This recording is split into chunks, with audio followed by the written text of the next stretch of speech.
Okay, everyone. Thank you so much. It's 4 o'clock. We want to at least acknowledge the time frame that we had planned on starting. Just so everyone knows, we are recording this event for archival purposes, and we plan to upload it to YouTube so that everyone will be able to enjoy it at their leisure. As you all know, the pandemic has unleashed these wonderful technological additions to our lives so that we can, customize our programming as we wish.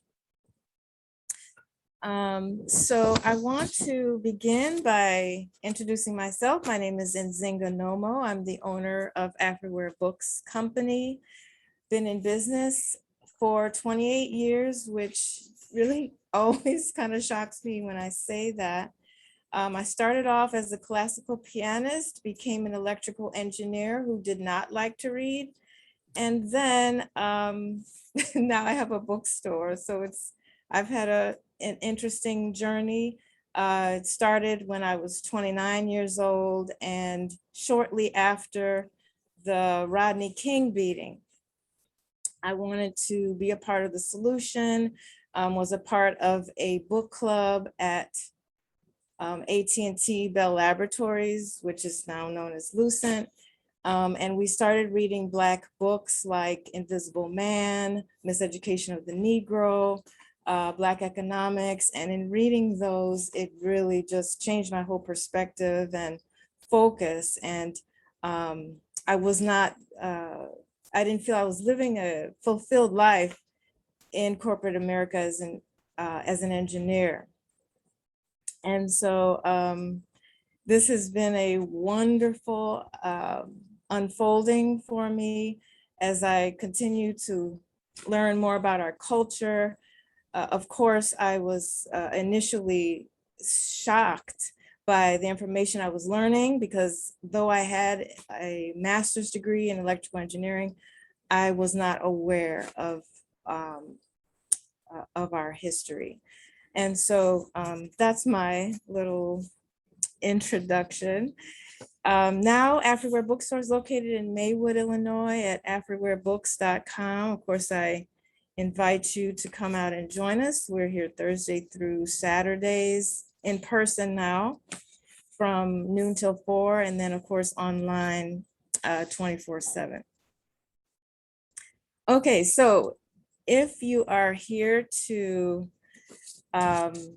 participate and enjoy the virtual book signing of Kwame Nkrumah's midnight speech, you have come to the right place. We are so happy to have Brother Baba Useni Eugene Perkins with us, the author of the book, and it just launched a few months ago.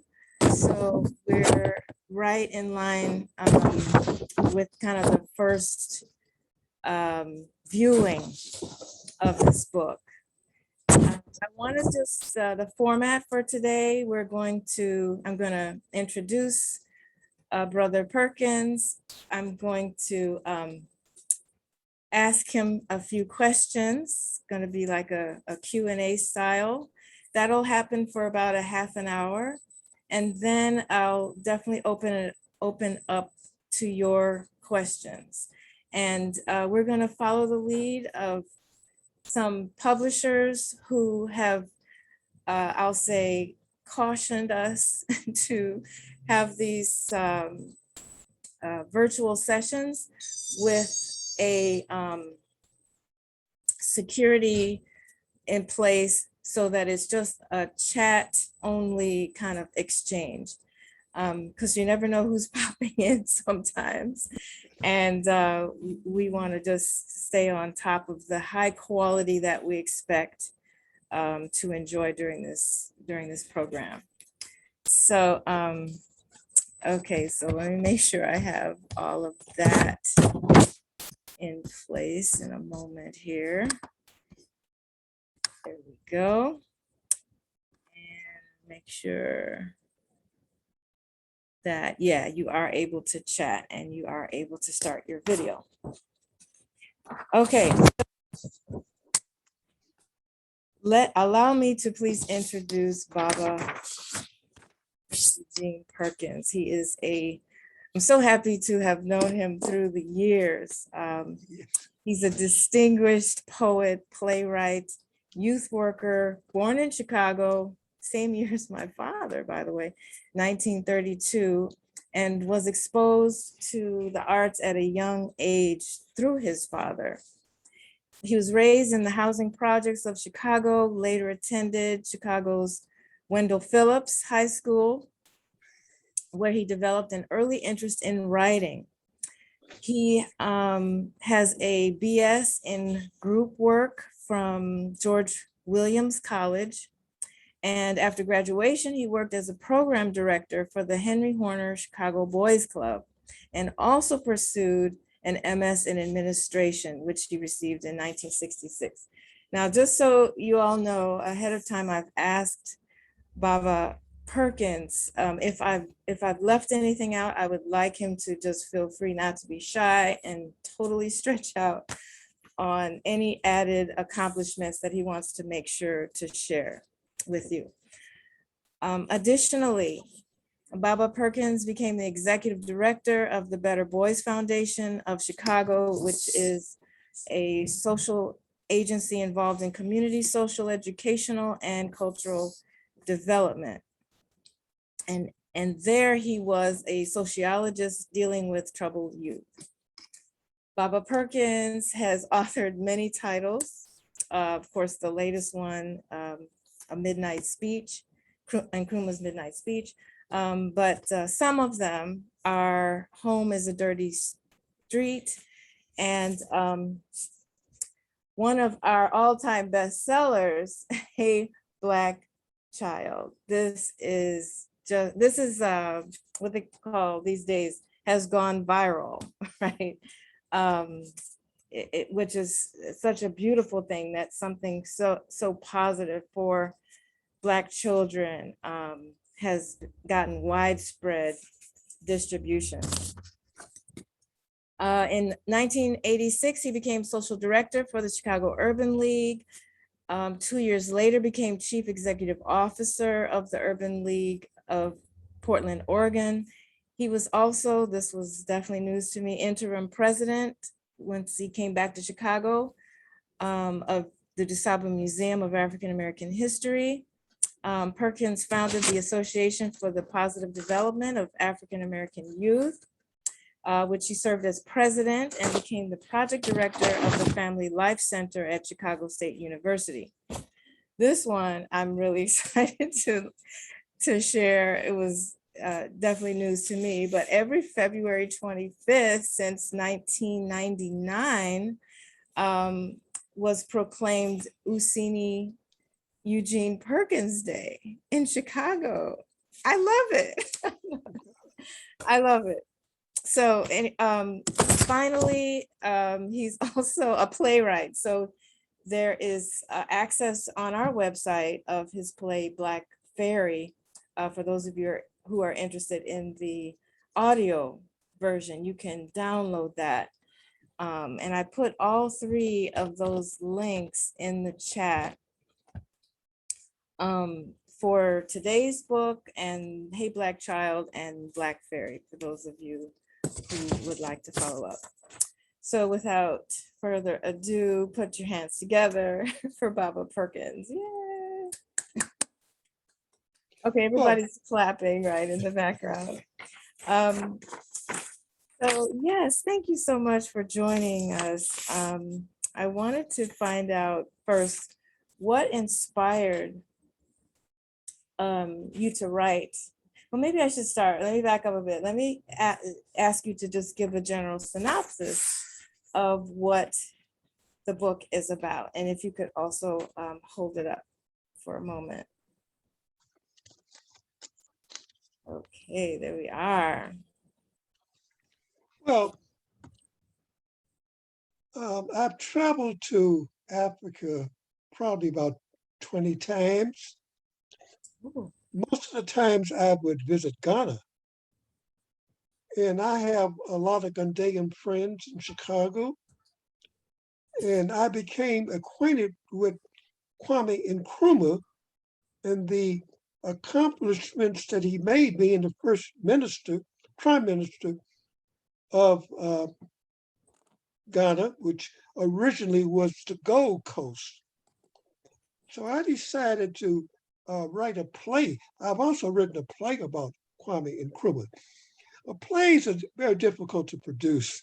So I said, well, let me condense this into a book for children um, where they could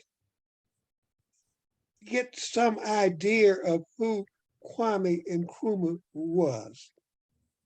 Kwame Nkrumah spent 10 years in America. He traveled throughout America, mostly in Harlem, and he came in contact with many of the leaders here in America. He earned a degree in theology, political science, literature.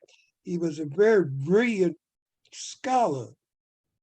But when he returned to England, they wanted him to lead a new organization that also involved W. Du Bois, uh, Marcus Garvey, C.L. James, and George Patmore.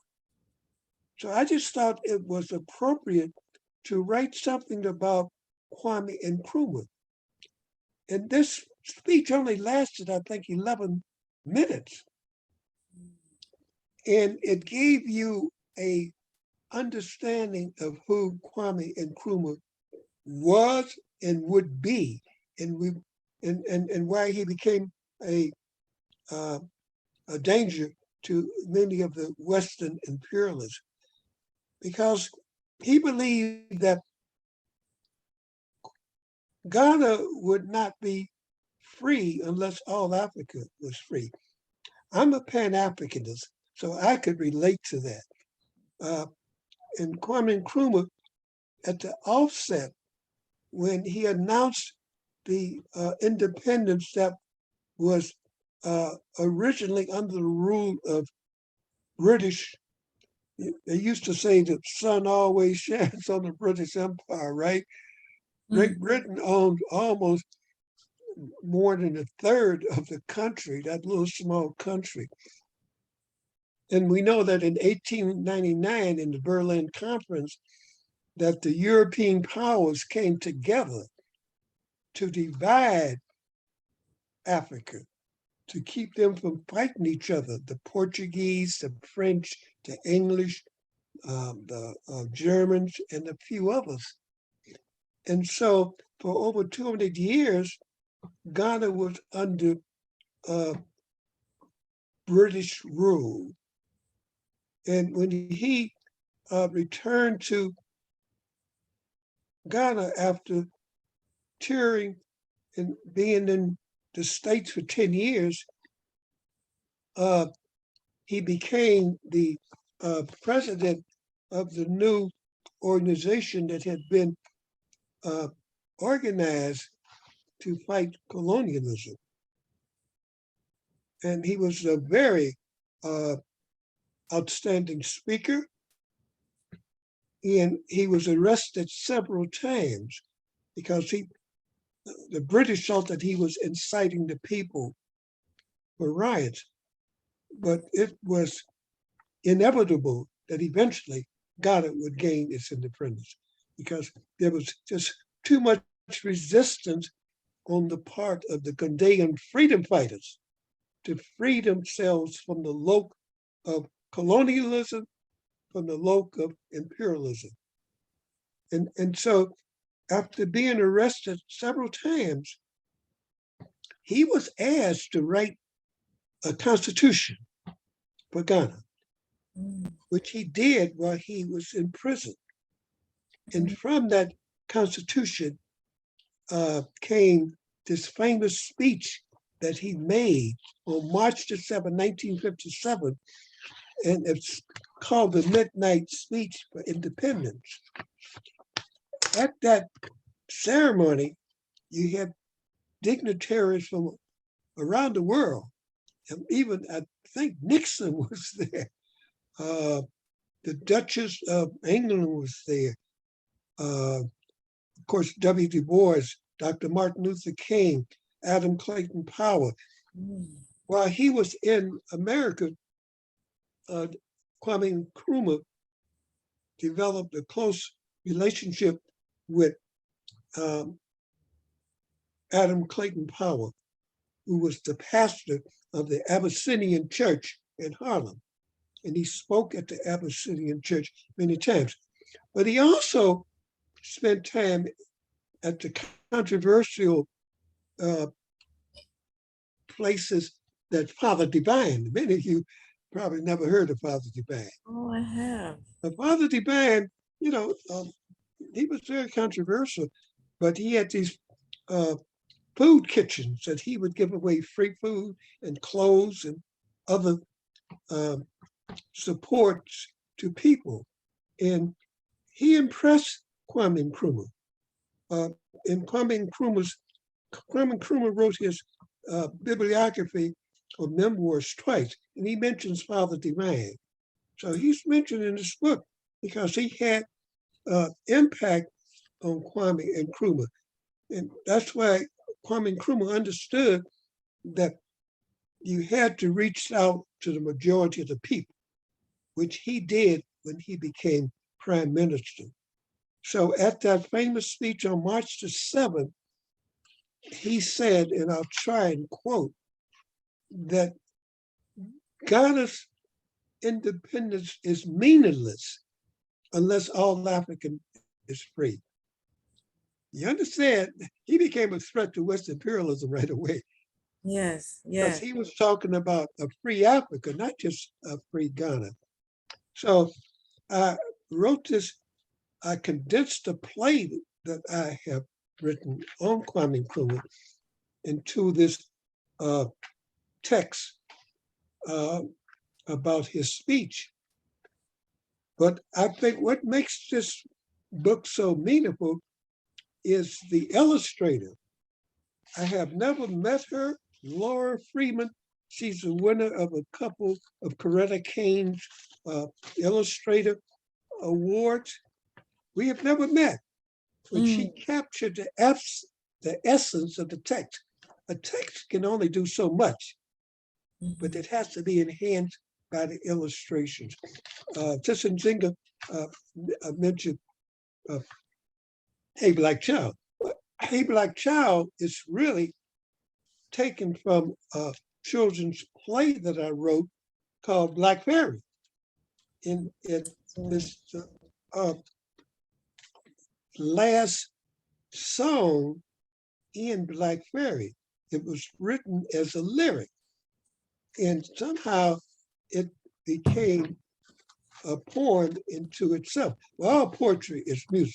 If you understand poetry, you understand that it's linked with music. So when he became the prime minister, before he became president of Ghana, and a lot of attempts were made to assassinate Kwame Nkrumah, because as I have said, he was a Pan-Africanist, and he was talking about a united Africa. And I think that this book captures, through the illustrations and some of the dialogue, what I'm referring to.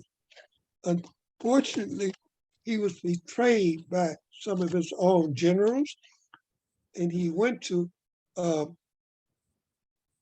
Vietnam to meet with Ho Chi Minh. At that time, we were caught up with the Vietnam War, and he was going to discuss a peace treaty. But it was a setup, because one of the people that encouraged him to go was from Lincoln University. in Lincoln University in Pennsylvania, not the one in St. Louis. At that time, many people felt was a school that trained CIA agents to go into Africa. Now, I can't prove that, but from all indication, that was the case. So he was encouraged to go, to leave Ghana, knowing that he would never return, because in his absence, the coup took place. They call it a bloodless coup. That's when the military takes over everything. And so he never returned to his beloved Africa, his beloved country of Ghana.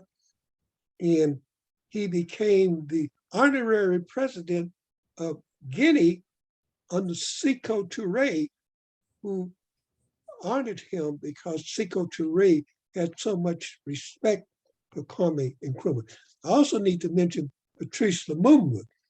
Patrice Lumumba, who's the president of the Congo, was assassinated, many people believe, by the CIA because they wanted to control the Congo. So here, this magnificent person, Kwame Nkrumah.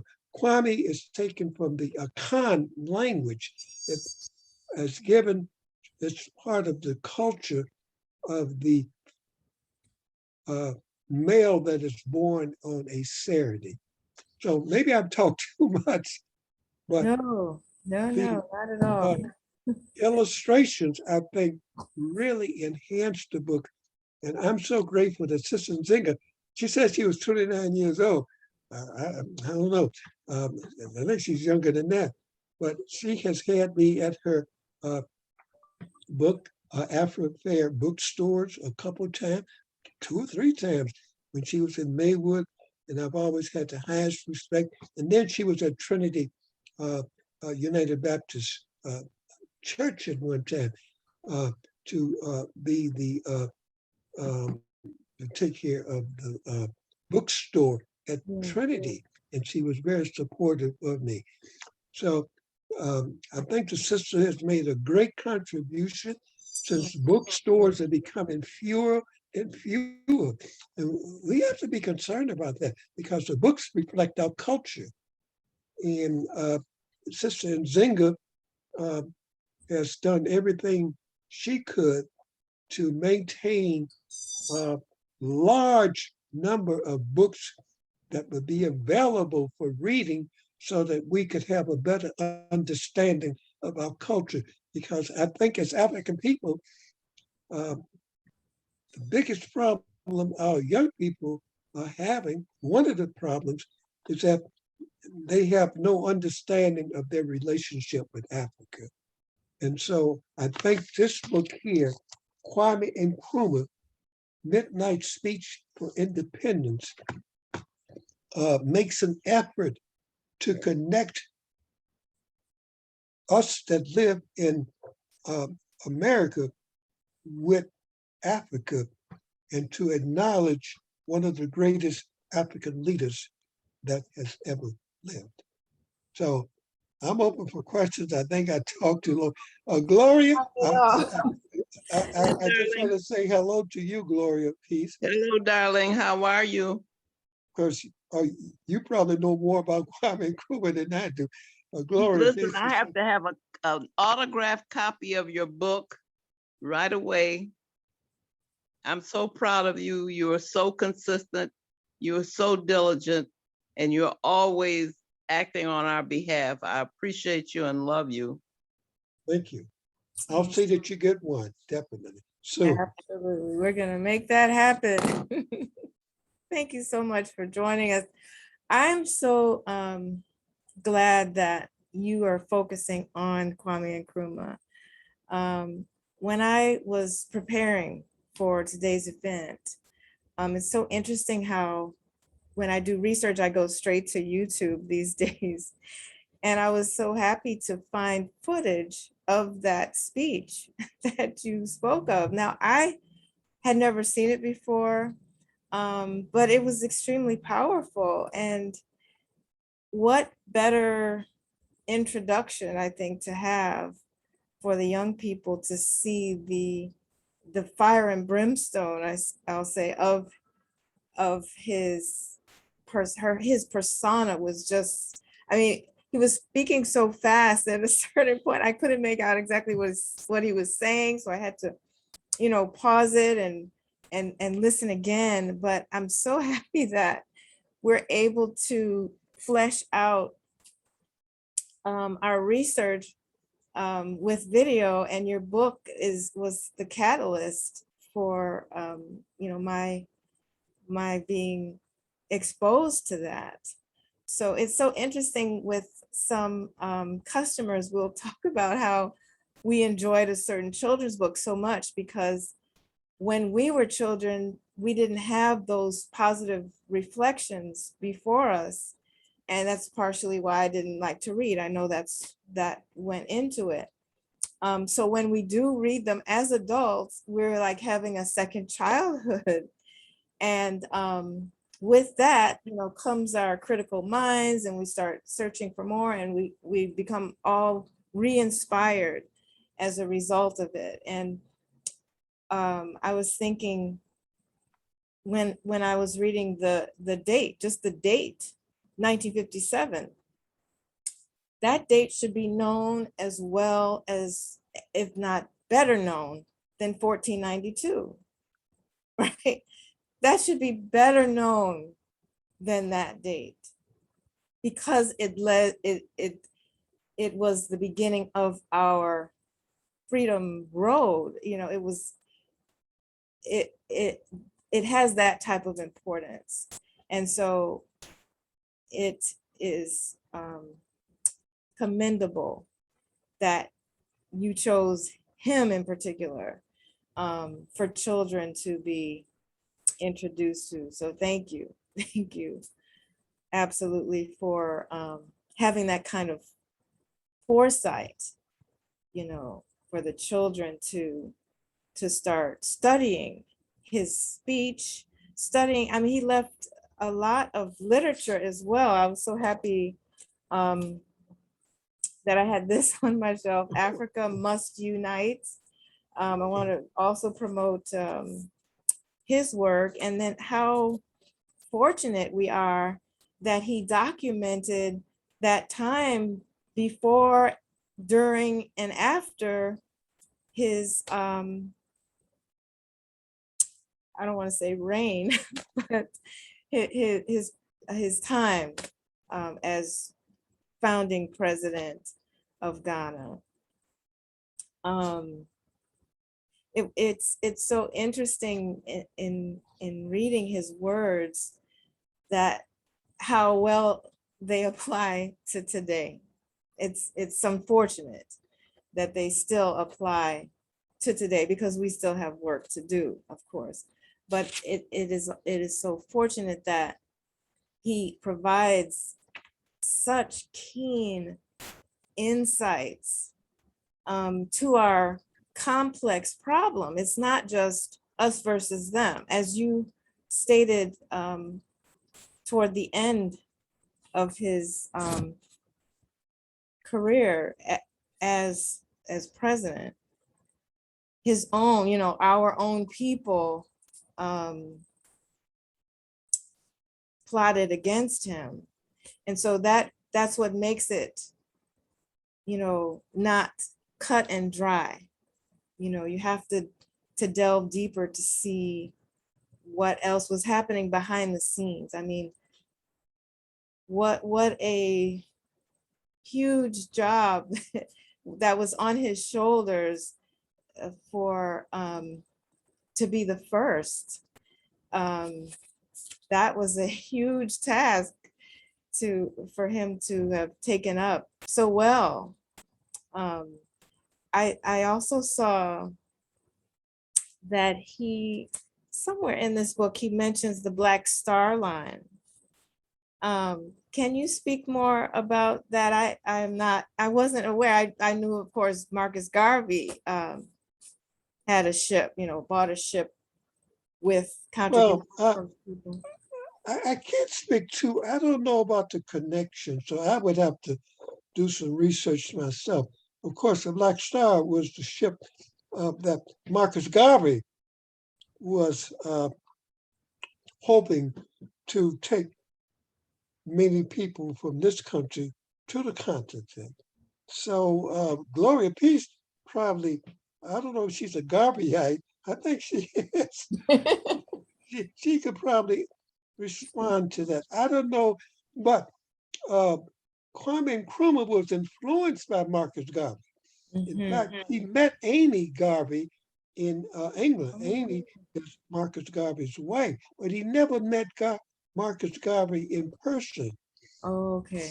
So it did have an influence on Kwame Nkrumah, along with C.L. James, Eddie Du Bois, and George Patmore. Now, many people say, well, they were Marxists. Well, what's a Marxist? I mean, Kwame Nkrumah was accused of being a Marxist. He was a people's person, and he found that that there was some credibility in the whole doctrine of Marxism when you begin to share the land with the people, when you begin to share your resources with the people. So just think, in Ghana, you got the Iwe, you got the Shanti, you got the Khan, you got all these different tribes, and how do you get them together, although the Shanti may be the largest? So that took a lot of doing and diplomacy on his part. So the idea that, he was Marxist, well, they called Dr. Martin Luther King a Marxist. I've been called a Marxist, so I don't even deal with that. Yeah. And I think he mentions that too, that it's a common technique, strategy, divide and conquer strategy that's used to name call and villainize, demonize. That's the word, villainize. Yeah. To keep us confused, to keep us confused. Now,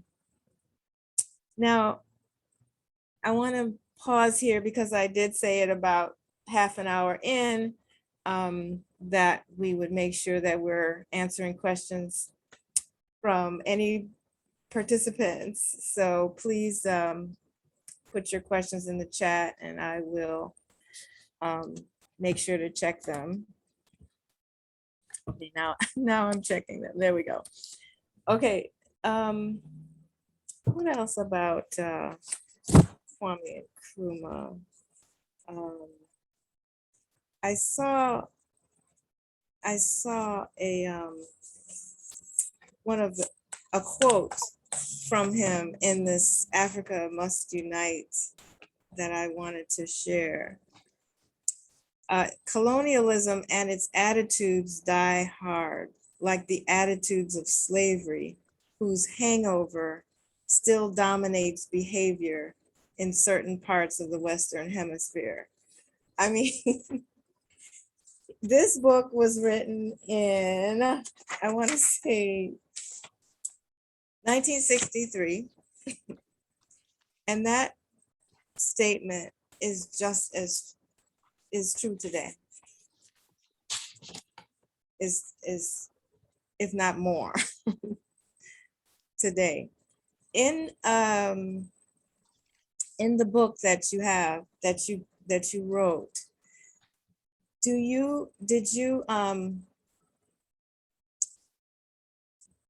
provide a transcript of the midnight speech in addition to adding some tidbits about Nkrumah? Yeah, there's a very comprehensive timeline, or you could call it chronology. Okay. And in 1965, to respond to your last comment, he published Neo-Colonialism, the last stage of imperialism. He wrote that in 1965. That's a powerful statement, a powerful title. Neo-Colonialism, the last stage of imperialism. which is critical of the United States and the British Commonwealth. So because of his insight into colonialism and imperialism, as I have articulated already, he became dangerous. And from every indication, America was involved with his with the coup that took place in Ghana, as it was with the assassination of Patrice Lumumba, who, of course, died in the Congo after being president of the Congo for less than a year. So there's a form of neo-colonialism still existing in Africa. Here we are, what, 2022? Yeah. And who really owns Africa? Who's trying to take the resources of Africa? China is one. America has always got its footprint on Africa, as Great Britain.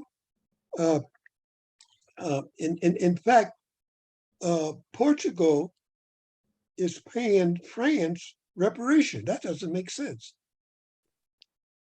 because France colonized, Senegal. Senegal. So, and they're paying reparation.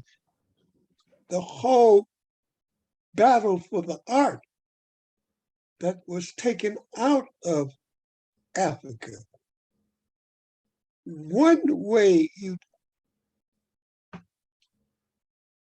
demean a people's culture is through the art. And so much of the art of Africa has ended up in these museums in Europe.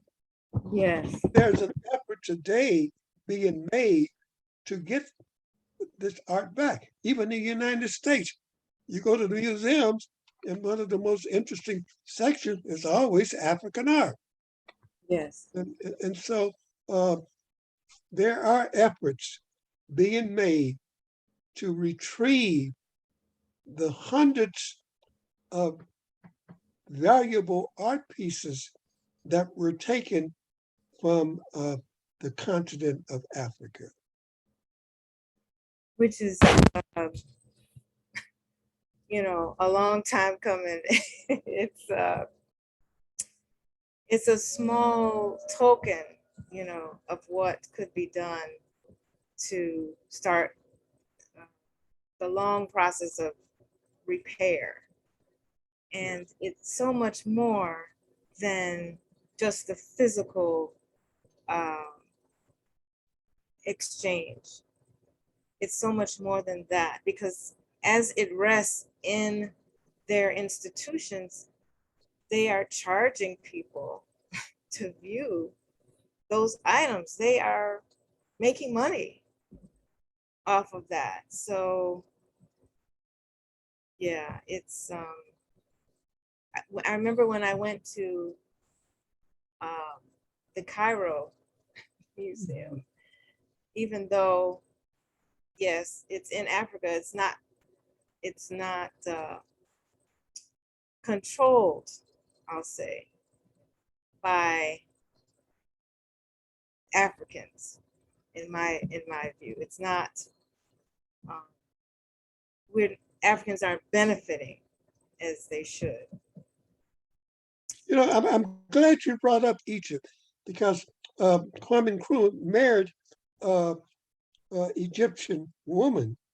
Her name was Felina Ritz Pathia, because he wanted to show that Egypt was a part of Africa. The Europeans had, for years,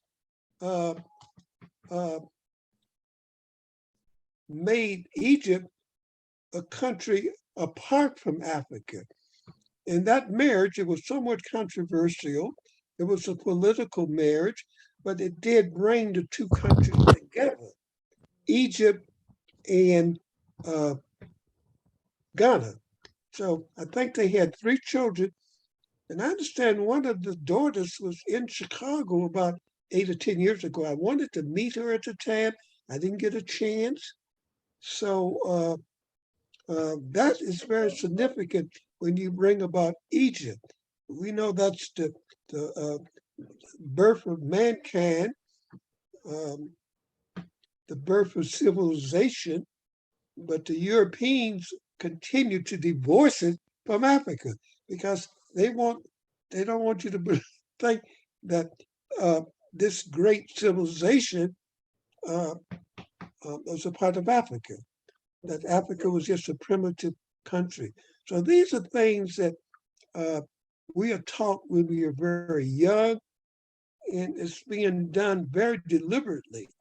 And we have to correct these inaccuracies so that our children will grow up with some appreciation of who we are as a people. Absolutely. And when they see what we have done, they will know what they can do and so much more. And that's the role that literature plays, that art plays, um, in helping to facilitate that and communicate that to the next generation. As your books, your many books, which you said, how many have you written to date? 15 Dr. Peace, um, she speaks so highly of Home is a Dirty Street to Social Oppression of Black Children, which I wrote in 1975. Oh, And I know when she was teaching at the community university, well, not the, at the Center No, for that was at Northeastern Illinois University. That was in the Northeast. classroom. Yes. Oh, thank you. Thank you for correcting me. And she has always given high regard to Home is a Dirty Street. I wrote that when I was on the west side of Chicago, coming in contact with young people that were lacking in resources, lacking in opportunities, and exposed to role models that were not in their best interest of self-development. And I appreciate Dr. Peace's support of that book. Most of my books have been written about children because I think that is the population that needs to be educated. It's a tremendous task to educate our children, especially with the political different ideologies that are taking place today to do away with education as though the transatlantic slave trade never existed. I mean, they're trying to wipe it out of history. So this 1619 is going to be a very important book, and hopefully it will generate more discussion among educators and young people, because it's inexcusable for us as a people to go around not knowing our heritage, not knowing our culture. It's inexcusable because who is going to teach it to us? Other people will not. yes. And I also like to just state there's a book that I highly recommend, other than Miseducation of a Negro. Yes. It's the Pedagogy of the Oppressed, Paulo Freire, who is a Brazilian educator. And he talks about the banking system, and he makes a statement. I can't paraphrase exactly what he said, but the oppressor cannot free you. We're still looking for the oppressor to free us because he hasn't been free. Mm. In the pedagogy of the oppressed, he's still a slave and he doesn't know it, but he has to feel that he can be superior over other people. So you have white supremacy, okay? And that's a provocative statement. Yes. We keep looking for white people to free us. I don't blame them for not freeing us. Why do they want to free us when they can use us as the scapegoat for their deficiencies? Yes. I remember Sister Nzinga, my dear friend Frances Cress Wilson, when she had her book review at your place, the ISIS paper, because we grew up together in Chicago. Okay. That was a big turnout, if you remember. Yes, he is. Frances Cress Wilson, who passed Sweet. away, I think, about 4 or 5 years ago. Her sister and I, Lauren Cress, we are still very close. Okay. But the ISIS paper and Frances Cress Wilson, whose mentor was Neely Fuller, and Neely Fuller said, and I'll try to paraphrase, if you don't understand racism, nothing else to you ever makes sense. Right, right. So I hope I'm not departing from the topic of Kwame Nkrumah because it's all interrelated. It It's is. all interrelated. And we have to look at it as in that manner. So I just wanted to make those comments. Oh, what a great point, because that's the depth of the analysis that Nkrumah understood about colonialism and imperialism. And to me, that is what we have to understand moving forward, so to provide that for us as a base, as a foundation for understanding this complex system, that's how we'll improve it. That's how we'll get up from under it, because we have to first identify what is going on. In his Africa Must Unite, he talks about, if you look at something on the surface level, you might not recognize what's really going on. But looking deeper, who is benefiting from this? Where are the resources going? Why aren't Africans benefiting from this? That's the kind of critical thinking that is needed in order to make the types of changes that we need. And that analysis, Dr. Welsing was right on point. Oh my goodness, every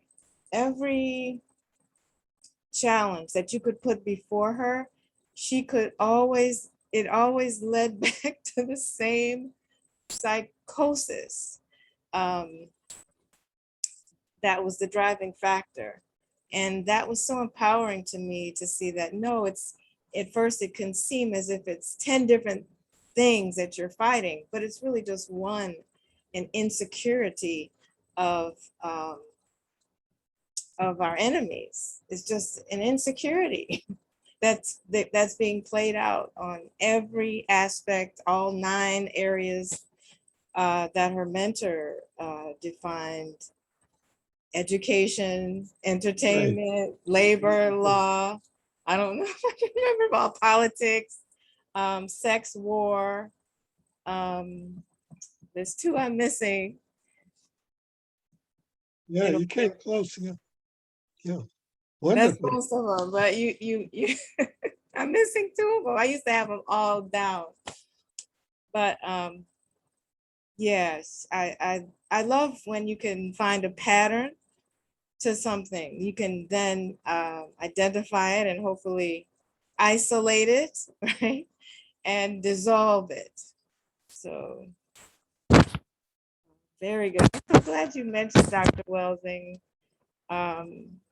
in particular. She is actually smiling on this Zoom call right now. I just think so highly of her. I miss her as well. Ashe. I wanted to ask you, how many years from the 1957 speech, how long was Kwame Nkrumah, how many years before up until the bloodless coup?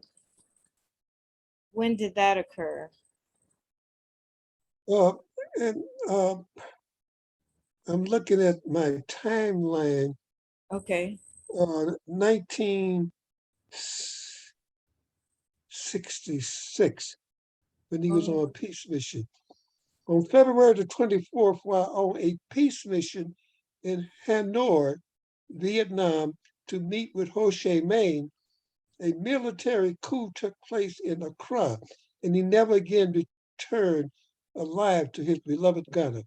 During his exile from 1966 to 1972, he was the guest of President Sekou Touré of Guinea, who made him honorary co-president. So we talk about 1966.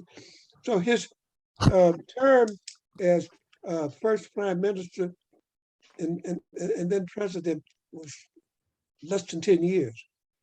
But as Dr. King used to say, it's not how long you live, but how you live. And some of us are blessed to live a long life. And Yes. I'm not judging anyone, but while we're on planet Earth, we need to ask ourselves, I know I do. You mentioned my age at the beginning, 89 years old. I never thought I've been blessed, but what are you doing? So I still do workshops, training with young people. Oh, I still mentor young people. So that's the important thing. It's not the longevity of one's life, but it's what you do with the life that you have for your own planet Earth. We could say the same thing of Malcolm X. Some of our greatest leaders had short lives, but then there's an African saying, when they forget your name, then that reflects on your influence on any particular people after your transition. If they never mention your name, if only your family mentions your name, then, and this is not to belittle that, because that's important, but some of our greatest leaders have lived short lives, but have had a profound impact on the people and the culture and the history. absolutely. I was just thinking about the added importance of your selecting Kwame Nkrumah as an African, as an African American writing about an African, needs to happen more, because it's also building bridges, internal to the diaspora. And there's a lot of people who would rather we just always bicker and fight, but this book can serve as a unifying force, to help build those bridges. And I have the highest regard for Nelson Mandela, but we don't talk about Steve Biko. And Steve Biko has said that the Black consciousness movement in America, he was influenced by the Black consciousness movement in America. Steve Biko, who died very young. Oh. And we don't talk about Steve Biko, Nelson Mandela, and he owns all the praise that he has received. But Steve Biko, I think, was more of an activist as it relates to Black consciousness, because this whole movement was dealing with Black consciousness. He understood that Black consciousness had a lot to do with how a people thought of themselves and how a people saw themselves in relationship to other people. You can't do that through mixed consciousness. Like, you got to do it through Black consciousness. You have to be, and so I just mentioned Steve Biko. I've written a play on Steve Biko also. Oh, okay. I would like to do a book on Steve Biko. I don't know. My next book, hopefully, would be on Merritt McLeod Bethune, the great Oh, educator who yeah. served under 3 presidents, I think maybe 4 presidents, said Paul Robeson was the tallest tree in the forest. Oh, I would like to do a children's book on Paul Robeson, the tallest tree in the forest. oh, beautiful. This man did everything. What? Phi Beta Kappa, first All-American football player, Football, yes. greatest singer. I mean, I can't think of anything that he did not do in Mhm. the short time that he was on planet Earth. Mm, mm, mm. And what a powerful inspiration. What a powerful inspiration that is for children and adults. And let me just put a highlight the fact that you are 89 years young and you still have plans already to continue writing. You all are, you're still active. And yeah, that is so encouraging for me, and I'm sure whoever's watching uh, when this replays, to understand that as long as you can, keep it up, right? Keep it going. Keep it going, because it's going to have long-lasting benefits. Long-lasting benefits. And we will, this book on Nkrumah, you know, as you said, allows us to continue to say his name. So he's in our consciousness and we can continue to learn from what he shared with us. So, wow.